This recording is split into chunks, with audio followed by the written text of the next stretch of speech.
నాయకుడుగా చీకటి సమాజంలో వెలుతురును నింపినటువంటి ఆధునిక మహానుభావుడు సంఘ సంస్కర్త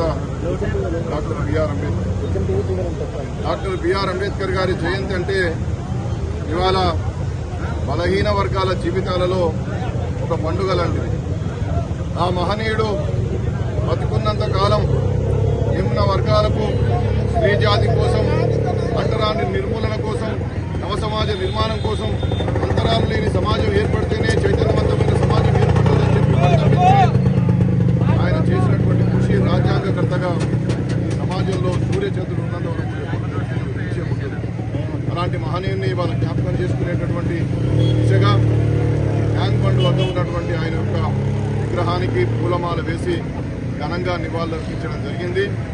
అంబేద్కర్ మహాశయుడు ఏదైతే కోరుకున్నాడో హిందూ కోడ్ బిల్లు కోసం ప్రత్యేకమైనటువంటి బీసీ కమిషన్ ఏర్పాటు చేయాలని చెప్పి ఇలాంటి అనేకమైనటువంటి డిమాండ్లతో ఆనాడు తొలి భారత న్యాయశాఖ మంత్రిగా కూడా పదవికి రాజీనామా చేసి సమానమైనటువంటి హక్కులు స్త్రీ జాతికి ఎప్పుడైతే వస్తాయో అప్పుడు మాత్రమే సమాజంలో బలీయమైనటువంటి మార్పు వస్తుందని చెప్పి భావించి ఆనాడున్నటువంటి ప్రభుత్వం అవకాశం ఇవ్వకపోతే ఆయన హిందూ కోడ్ బిల్లు సందర్భంగా తన పదవికి కూడా రాజీనామా చేశారు.